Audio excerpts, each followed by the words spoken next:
Hello anime lovers, स्वागत है आपका वाइपर एनिमे एक्सप्लेन्ड चैनल पर। और आज हम देखेंगे डेंडेडन के एपिसोड नंबर 8 को। अगर आपने इसके पिछले एपिसोड्स नहीं देखे हैं तो पहले उन्हें जरूर देख लीजिए। तो चलिए जानते हैं इसकी आगे की कहानी को बिना किसी देरी के। पिछले एपिसोड में हमने एक्रोबेटिक सिल्की की बैक स्टोरी देखी थी, जो कि आयरा को जिंदा करने के लिए अपना ऑरा दे देती है, जिसके बाद सिल्की की आत्मा आफ्टर लाइफ में चली जाती है। इसके बाद ये सभी मोमो के घर जाते हैं और वहाँ डिनर करने लगते हैं। ओकारुन नोटिस करता है कि मोमो और आयरा एक दूसरे से बात नहीं कर रही थी। शायद आयरा अब भी मोमो से नाराज है क्योंकि उसने उसके सिर पे बर्तन गिरा दिया था। मोमो अपनी गलती मानती है कि उसने कुछ ज्यादा ही कर दिया था और वो उसके लिए आयरा को सॉरी भी बोलती है, लेकिन मोमो चाहती थी कि आयरा भी ओकारुन से माफी मांगे उसका मजाक उड़ाने के लिए, फिर उनका हिसाब बराबर हो जाएगा। आयरा अब कहती है कि वो मोमो को इसीलिए अपनी दुश्मन नहीं मानती क्योंकि उसने आयरा के सिर पे बर्तन गिरा दिया था, बल्कि इसीलिए मानती है क्योंकि मोमो एक खतरनाक डीमन है। ये सुन मोमो गुस्सा हो जाती है और आयरा से साफ साफ कह देती है कि वो कोई डीमन नहीं है। इसके बाद आयरा ओकारुन के बारे में पूछने लगती है कि ये तो लड़ाई के समय बिल्कुल एक डीमन जैसा बन गया था, और मोमो की दादी भी इतनी जवान कैसे हो सकती है, यानी कि वो दोनों भी डीमंस हैं और मोमो उन दोनों की बॉस होगी जो कि दुनिया पर कब्जा करना चाहती होगी। ये सुन मोमो और भड़क जाती है और दोनों में बहस होने लगती है। काफी देर बड़बड़ करने पर आयरा कहती है कि वो एक दिन मोमो का खात्मा जरूर करेगी और मोमो भी उसका चैलेंज एक्सेप्ट कर लेती है। पहली बार कोई मोमो को टक्कर दे रहा था तो सेइको भी कुछ नहीं बोलती और आयरा को चीयर करने लगती है। लेकिन जाने से पहले आयरा ओकारुन से पूछती है कि डीमन होने के बावजूद उसने कई बार आयरा को बचाया था, लेकिन क्यों?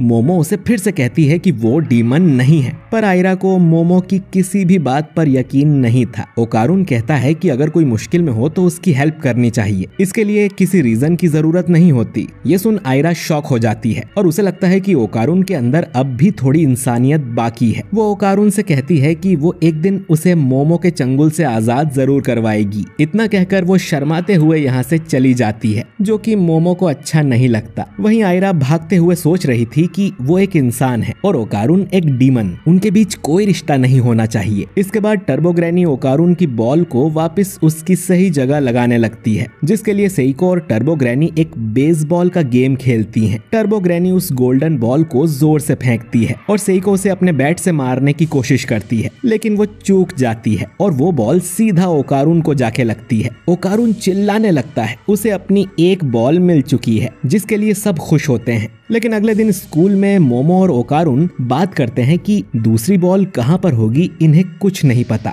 मोमो कहती है कि लंच टाइम में उन्हें स्कूल की छत पर मिलना चाहिए, ये सोचने की दूसरी बॉल कहाँ ढूंढनी है। ओकारुन मोमो से माफी मांगता है कि लंच टाइम में उसे एक रिपोर्ट तैयार करनी है। मोमो कहती है कि वो स्कूल के बाद भी मिल सकते हैं, लेकिन ओकारुन उसके लिए भी मना कर देता है कि उसे कुछ काम है। अब मोमो मान जाती है और लंच करने अपनी सहेलियों के पास जाती है, पर मोमो को शक हो रहा था कि ओकारुन कुछ तो छुपा रहा है। मोमो की सहेली कहती है कि कहीं उसने दूसरी लड़की तो नहीं पटा ली, जिस पर मोमो कहती है कि ओकारुन से कहाँ कोई लड़की पटेगी, पर फिर वो आयरा के बारे में सोचने लगती है। इसके बाद मोमो कोल्ड ड्रिंक लेने जाती है और रास्ते में वो सोच रही थी कि उसे इतनी अजीब फीलिंग क्यों हो रही है और वो ओकारुन से मिलना चाहती थी, लेकिन फिर वो सोचती है कि वो अपनी क्लास में रिपोर्ट बना रहा होगा तो उसे डिस्टर्ब नहीं करना चाहिए। लेकिन तभी मोमो को स्कूल के पीछे ओकारुन दिखाई देता है, जिसे देख वो शॉक हो जाती है क्योंकि वो आयरा के ऊपर लेटा हुआ था। असल में ओकारुन स्कूल के पीछे ट्रेनिंग करने आया था ताकि वो स्ट्रॉन्ग हो सके। अब जब उनकी अगली लड़ाई हो तो मोमो को उसे बचाने ना आना पड़े। दूसरी बॉल ढूंढने में वो फिर से किसी खतरनाक मॉन्स्टर से जरूर टकराएंगे और ओकारुन छुप छुप कर उसी के लिए ट्रेनिंग कर रहा था। तभी यहाँ आयरा आ जाती है। वो ओकारुन को लाइक करने लगी थी और वो उसे किस करने के लिए आगे बढ़ती है, पर ओकारुन उसे अपने से दूर धकेल देता है। आयरा को लगता था कि जब किसी इंसान को अपनी फीलिंग के बारे में बताते हैं तो उसे सीधा किस करते हैं और लड़का भी चुपचाप किस को एक्सेप्ट करता है। उसने ऐसा अपने डैड की एक किताब में पढ़ा था और एक वीडियो में भी देखा था। ओकारुन आयरा को समझाता है कि ऐसा कुछ नहीं होता और ये तरीका गलत है। ओकारुन को यकीन नहीं होता कि आयरा लड़कों में इतनी फेमस है, फिर भी उसे रोमांस के बारे में कुछ नहीं पता। आयरा बताती है कि पॉपुलर होना अलग बात है, लेकिन उसे रिलेशनशिप का बिल्कुल भी एक्सपीरियंस नहीं है। वो फिर से ओकारुन को किस करने आती है और ओकारुन किसी तरह उसे अपने से दूर रखता है। अब इस लड़ाई में आयरा ओकारुन को अपने ऊपर गिरा लेती है और इस पोजीशन में मोमो इन दोनों को देख लेती है, जो देख उसके हाथ से कोल्ड ड्रिंक छूट जाती है। मोमो को ये देख बहुत निराशा होती है और वो यहाँ से जाने लगती है। ओकारुन उसके पीछे जाकर उसे समझाने की कोशिश करता है कि उसने जो देखा वैसा कुछ नहीं है,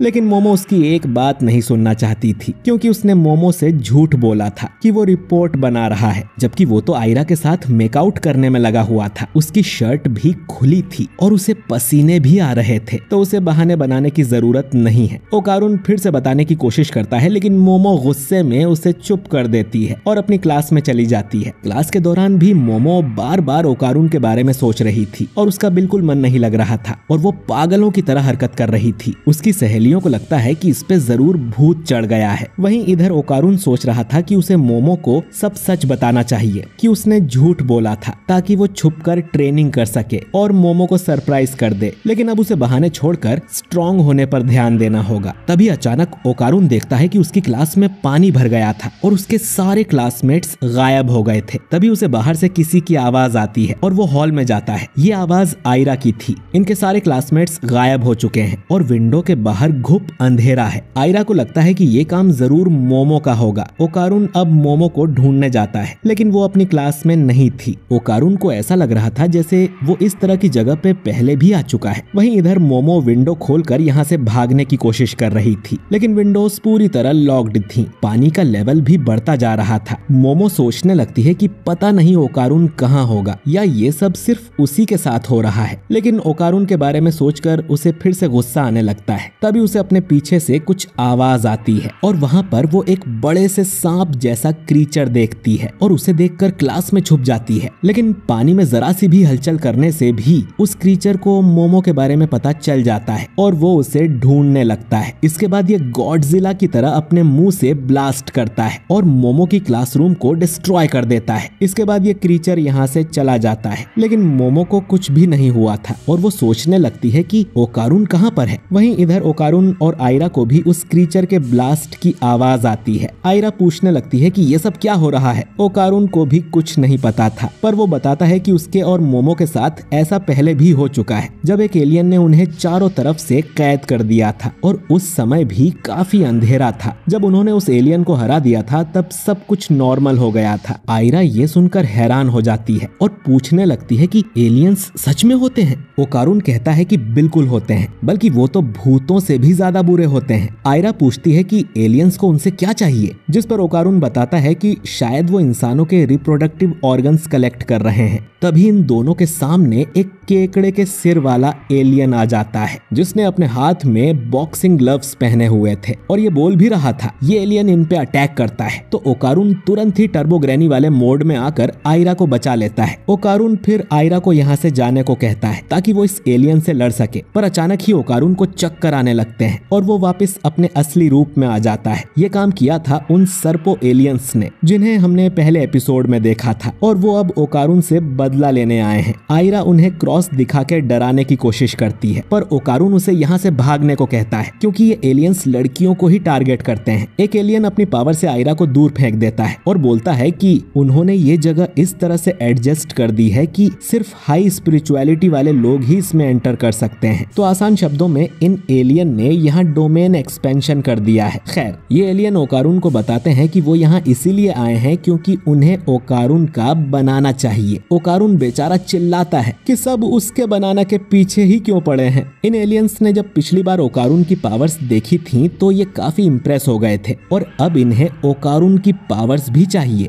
वो ओकारुन पर एक्सपेरिमेंट करेंगे और उसकी सारी पावर्स अपने अंदर ट्रांसफर कर लेंगे। ओकारुन उन्हें समझाने की कोशिश करता है कि ये पावर उसे एक कर्स से मिली है, उसके अंदर कोई खास बात नहीं है, वो तो आम लोगों से भी ज्यादा कमजोर है। एलियंस ने अपनी साइकोकिनेसिस पावर से ओकारुन को दबा रखा था, ठीक जैसे मोमो अपनी पावर से कर्स को दबाए रखती थी, जिससे वो अपने टर्बो रूप में ट्रांसफॉर्म नहीं हो पा रहा था। इसके बाद ये एलियन ओकारुन को हवा में उड़ाकर उसके कपड़े फाड़ देते हैं ताकि ऑपरेशन करके उसका बनाना काट सके। ओकारुन चिल्लाने लगता है कि ऐसा मत करो, लेकिन तभी इन तीनों एलियंस को कुछ बाल आकर पकड़ लेते हैं। हम देखते हैं कि आयरा के अंदर एक्रोबेटिक सिल्की वाली पावर्स जाग गई हैं और वो भी बिल्कुल ओकारुन की तरह ट्रांसफॉर्म हो गई थी। आयरा को लग रहा था कि उसे सच में ऊपर वाले ने चुना है, इसीलिए उसके अंदर ये शक्ति आ गई और ये एपिसोड यहीं पर एंड हो जाता है। तो दोस्तों आयरा को भी ओकारून की तरह एक भूत की पावर्स मिल चुकी है। शायद एक्रोबेटिक सिल्की ने अपना ऑरा आयरा को दिया था, इसीलिए उसकी पावर्स भी आयरा को मिल चुकी हैं। खैर,